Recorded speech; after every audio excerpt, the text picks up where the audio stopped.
Guys welcome to my YouTube channel Rinsi circle tech में आपका स्वागत है। आज हम बात करेंगे बेसिक इलेक्ट्रिसिटी की। तो बेसिक इलेक्ट्रिसिटी के एमसीक्यू के ऊपर हम बात करेंगे आज। तो अगर आपने अभी तक हमारा चैनल लाइक एंड सब्सक्राइब नहीं किया हुआ है तो चैनल को ज़रूर लाइक एंड सब्सक्राइब जरूर करें। तो सबसे पहले नंबर 1 क्वेश्चन के ऊपर आते हैं हम। तो यहाँ पे बात करते हैं। तो यहाँ पे बात की जाए तो एक अच्छे कंडक्टर में यह गुण होने चाहिए। तो क्या गुण होने चाहिए एक अच्छे कंडक्टर में? तो यहाँ पे कंडक्टर के बारे में बात की जा रही है। यहाँ पे ये कंडक्टर है, कंडक्टर के बारे में पूछा गया है। तो कंडक्टर क्या होता है? कंडक्टर एक ऐसा पदार्थ है जिसमें क्या करते हैं, करंट आसानी से फ़्लो होता है। तो करंट आसानी से फ़्लो होने के लिए हमें क्या होना उसका ज़रूरी होता है, तो उसकी रजिस्टेंस कम होनी चाहिए, उस कंडक्टर की रजिस्टेंस कम होनी चाहिए और कंडक्टिविटी जो होनी चाहिए वो हाई होनी चाहिए। तो कंडक्टिविटी हाई और रजिस्टिविटी कम होनी चाहिए। तो यहाँ पे बात की जाए तो यहाँ पे आपका ऑप्शन नंबर 2 जो है हमारा, तो प्रतिरोधकता क्या होनी चाहिए? कम होनी चाहिए। तो ये the resistivity must be below low होनी चाहिए आपकी। तो सेकंड आपका ऑप्शन करेक्ट है। आगे बात करें नंबर 2 क्वेश्चन की। तो नंबर 2 क्वेश्चन क्या बोलता है? तो यहाँ पे नंबर 2 क्वेश्चन आपका, फ्यूज़ निम्न में से किसके द्वारा विद्युत परिपथ की सुरक्षा करता है? तो यहाँ पे सुरक्षा बोला गया है कि जो फ्यूज़ जो होता है, तो फ्यूज़ क्या करता है कि किस तरीके की आपकी प्रोटेक्शन देता है।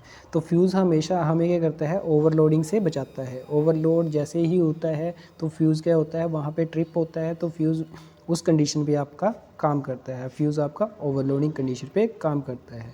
तो इसका ऑप्शन नंबर ए आपका करेक्ट होगा। तो आगे नंबर 3 क्वेश्चन के ऊपर चलते हैं। तो नंबर 3 क्वेश्चन क्या है? बोला गया है कि घरेलू वायरिंग में प्रयोजनों के लिए किस सर्किट को कैसे जोड़ा जाता है? तो घरेलू वायरिंग के लिए हम क्या करते हैं, तो घरेलू वायरिंग के लिए हम हमेशा जो होता है समांतर में सर्किट जोड़ा जाता है, तो पैरेलल में सर्किट बनाया जाता है। तो इससे क्या होता है, जो वोल्टेज होती है वो वोल्टेज क्या होती है, हमें प्रॉपर मिलती है। तो वोल्टेज प्रॉपर मिलने के कारण हमें क्या होता है, इसमें क्या होता है, वोल्टेज होती है सेम होती है, वोल्टेज सेम होती है हमारी, वोल्टेज सेम रहती है और करंट क्या होता है हमारा, कम करंट अलग अलग होता है सर्किट में। जो भी जैसे आपका लैंप हो गया, जैसे आपका कोई लैंप है, इस तरीके से लैंप है, तो इसकी वोल्टेज क्या होगी, इसकी वोल्टेज, और जैसे ये लैंप है इसकी वोल्टेज हमारी सेम होगी, इन दोनों की वोल्टेज जो होगी सेम होगी और इन दोनों का करंट क्या होगा, वो अलग अलग होगा। तो इस तरीके से इसीलिए हम क्या करते हैं, हमेशा घरेलू वायरिंग के लिए हम पैरेलल में ही कनेक्शन किए जाते हैं। तो इसका आंसर है नंबर 2 आपका करेक्ट आंसर है। आगे चलते हैं नंबर 4 क्वेश्चन के ऊपर। तो नंबर 4 क्वेश्चन क्या बोलता है हमारा, अपने प्रयोगों के माध्यम से थॉमसन ने पाया कि ब्रह्मांड में प्रत्येक पदार्थ से बना होता है। तो प्रत्येक पदार्थ से क्या बना होता है, तो यहाँ पे इसका करेक्ट आंसर है हमारा इलेक्ट्रॉन। तो इलेक्ट्रॉन हमारा प्रत्येक पदार्थ से मिलकर बना होता है। तो यहाँ पे हम क्या करते हैं, सबसे पहले हम यहाँ जानकारी प्राप्त करते हैं कि जो हमारे इलेक्ट्रॉन होते हैं, इलेक्ट्रॉन जो होते हैं, तो इलेक्ट्रॉन का चार्ज कितना होता है। चार्ज की बात करें तो यहाँ पे इलेक्ट्रॉनों के ऊपर होता है 1.602 मल्टीप्लाई 10⁻⁻90 कूलम, ये होता है इसका चार्ज होता है इलेक्ट्रॉन का। अगर बात की जाए आपकी प्रोटॉन के ऊपर, तो प्रोटॉन के ऊपर क्या चार्ज होता है, तो प्रोटॉन के ऊपर आपका चार्ज लगता है 1, यहाँ क्या हो जाएगा, प्लस हो जाएगा 1.602 मल्टीप्लाई 10⁻⁻90 कूलम, ये होता है हमारा प्रोटॉन के ऊपर चार्ज। तो यहाँ पे अब यहाँ पे बात की जाए तो यहाँ पे इलेक्ट्रॉन के ऊपर हमेशा क्या होता है आपका इलेक्ट्रॉन के ऊपर हमेशा आपका नेगेटिव चार्ज होता है और प्रोटॉन के ऊपर आपका क्या होता है, पॉजिटिव चार्ज होता है और न्यूट्रॉन के ऊपर आपका कोई भी चार्ज नहीं होता है। तो आगे अगर बात की जाए तो यहाँ पे एक क्वेश्चन और आता है। यहाँ पे बोला जाता है कि जो आपके प्रोटॉन जो होते हैं प्रोटॉन क्या होते हैं, इलेक्ट्रॉन के हमेशा बराबर होते हैं। तो इलेक्ट्रॉन के हमेशा क्या होते हैं, प्रोटॉन हमेशा बराबर होते हैं। इस तरीके से भी आपको क्वेश्चन आ सकता है। तो यहाँ पे आपको नंबर 4 क्वेश्चन भी समझ आया होगा। तो आगे हम चलते हैं। तो नंबर 5 क्वेश्चन क्या है हमारा, बोला गया है यहाँ पे किसी प्रकार के पदार्थ की प्रतिरोधकता उच्च या चालकता कम होती है। मतलब कि कौन से पदार्थ की चालकता जो होती है प्रतिरोधकता क्या होती है, उच्च होती है, और चालकता क्या होती है, कम होती है। हाई रजिस्टिविटी और लो कनेक्टिविटी। तो आपको पता है यहाँ पे बात की जाए अगर, तो ये तीनों क्या है हमारे, क्या है, गुड कंडक्टर हैं। गुड कंडक्टर की कंडीशन में आते हैं। तो यहाँ पे बात की जाए तो अगर गुड कंडक्टर हैं तो यहाँ पे इसकी रजिस्टिविटी क्या होगी, कम होगी, और कंडक्टिविटी मैंने आपको भी बताया तो कंडक्टिविटी क्या होगी, हाई होगी। तो रजिस्टिविटी कम होगी और रजिस्टिविटी इसकी कम होगी और कनेक्टिविटी इसकी ज़्यादा होगी। तो यहाँ पे ये तीन जो हैं कॉपर, यहाँ पे बात की जाए कॉपर, एल्युमिनियम और गोल्ड, ये तीनों के हैं हमारे गुड कंडक्टर हैं। तो गुड कंडक्टर की कंडीशन में इनकी कंडक्टिविटी अच्छी होगी। जबकि हमारा जो टंगस्टन होता है, टंगस्टन की हमारी क्या होती है, ये टंगस्टन जो होता है इसकी रजिस्टिविटी हाई होती है और कनेक्टिविटी इसकी लो होती है। तो इसका सही आंसर जो है हमारा ऑप्शन नंबर डी इसका करेक्ट आंसर है, टंगस्टन। तो आपको पता होगा कि इसकी रजिस्टिविटी क्या होती है, हाई होती है, और कंडक्टिविटी इसकी लो होती है। आगे चलते हैं नंबर 6 क्वेश्चन के ऊपर।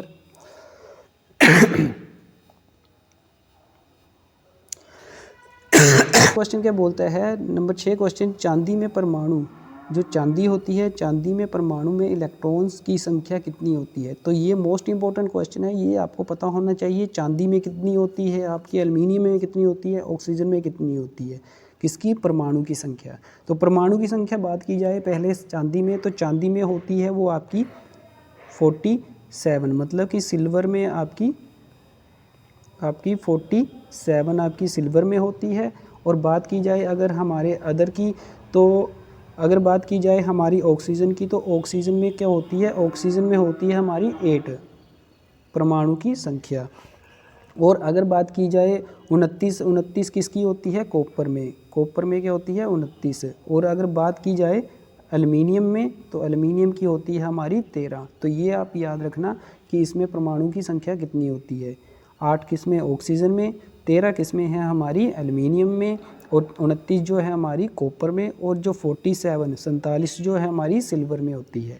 तो इस तरीके से ये भी आपको मोस्ट इम्पॉर्टेंट क्वेश्चन है। तो ये सारे के सारे आपको पता होना चाहिए किसमें कितनी इलेक्ट्रॉन की संख्या होती है, परमाणु की संख्या होती है आपकी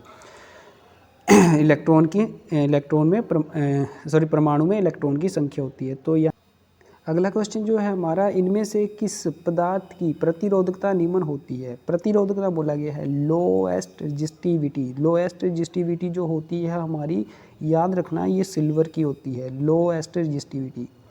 तो आपको पता है कि सबसे अच्छा सीक्वेंस वाइज जो आप बात करते हैं, अगर सीक्वेंस वाइज अगर बात की जाए तो सीक्वेंस वाइज, तो सबसे पहले हमारा जो कंडक्टर आता है गोल्ड, सबसे पहले आएगा गोल्ड, उसके बाद आपका आएगा फिर सिल्वर, फिर आता है आपका कॉपर, फिर आपका आता है एल्युमिनियम। तो इस तरीके से ये आपके कंडक्टर आते हैं गुड कैटेगरी में। तो सबसे ज़्यादा आपकी लोएस्ट रजिस्टिविटी किस चीज़ की होगी, तो वो होगी आपकी सिल्वर। जबकि अब यहाँ पे गोल्ड लिखा होता है तो गोल्ड की सबसे ज़्यादा रजिस्टिविटी लो होती है हमारी।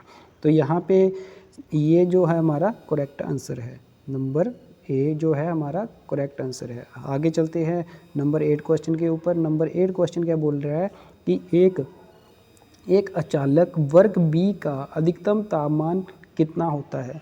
तो ये भी मोस्ट इम्पॉर्टेंट क्वेश्चन है, बी का अधिकतम तापमान कितना होता है, अर्धचालक में बी का तापमान। तो बोला गया है, तो यहाँ पे बात की जाए तो इसका जो तापमान होता है, ये जो होता है बी का, तो ये होता है 130 डिग्री। तो अब यहाँ पे एक चार्ट मिलता है यहाँ पे अलग अलग का, तो यहाँ पे मैं बता देता हूँ इसकी कैटेगरी। तो एक वाई, एक आपका ए, और एक आपका ई, और बी, और एफ, और एच, और आपका सी, ये कैटेगरी में आते हैं। तो इनमें क्या होता है, अर्धचालक में अलग अलग टाइप के, मतलब कि ये क्लासेस दी हुई हैं आपको। तो क्लास जो कि वाई जो होती है, वाई का जो होता है ये 90 डिग्री होता है, और ए का जो होता है आपका ये होता है 1.05 डिग्री। और जो ई का होता है, ई का जो होता है आपका, ये होता है 120 डिग्री सेल्सियस। और ये जो होता है बी का जो होता है आपका 130, जो कि अभी आपको मैंने क्वेश्चन में बताया। और यहाँ पे एफ़ का जो होता है, एफ़ का जो होता है 155 डिग्री सेल्सियस। और एच का जो होता है, एच का जो होता है 180 डिग्री। और जो सी होता है, सी का जो होता है, ये सी जो होता है हमारा सी का, तो सी का 200 से 250 सेल्सियस तक ये इसका आपका अधिकतम तापमान होता है। तो आगे चलते हैं, आपको समझ आ चुका होगा ये भी क्वेश्चन आपको, 8 नंबर क्वेश्चन। अब आगे चलते हैं हम क्वेश्चन नंबर 9 के ऊपर। तो 9 क्वेश्चन क्या बोलता है, अगर आपको वीडियो अच्छी लग रही हो तो चैनल को लाइक एंड शेयर सब्सक्राइब जरूर करें। आगे बोला गया है कि क्वेश्चन कि निम्न में से कौन सा पदार्थ हीटिंग एलिमेंट बनाने के लिए प्रयुक्त है। तो कौन सा पदार्थ ऐसा है जो हीटिंग एलिमेंट बनाने के लिए प्रयुक्त होता है, मतलब कि हीटिंग एलिमेंट के लिए बनाने के लिए प्रयोग किया जाता है। तो यहाँ पे बात की जाए तो यहाँ पे ये जो है हमारा नाइक्रोम, नाइक्रोम वायर का क्या है, हमारा हीटिंग एलिमेंट बनाने के लिए काम किया जाता है। तो नाइक्रोम जो होता है, तो ये दो पदार्थ से मिलकर बना होता है, नंबर 1 निकल और नंबर 2 क्रोमियम। तो ये हमारा 80% और ये दूसरा जो होता है 20% की कैटेगरी में रखा जाता है। जबकि हमारा जो बात की जाए, अगर बात की जाए तो का प्रयोग जो किया जाता है ये आपका फिलामेंट बनाने के लिए किया जाता है, फिलामेंट बनाने के लिए। और जो एस्बेस्टस होता है ये किया जाता है, ये जो किया जाता है एस्बेस्टस का, तो इंसुलेशन के लिए प्रयोग किया जाता है ये इसका। और जो पोर्सलिन होता है, पोर्सलिन का भी प्रयोग इंसुलेटिंग मटेरियल बनाने के लिए किया जाता है, इंसुलेटिंग मटेरियल बनाने के लिए पोर्सलिन का।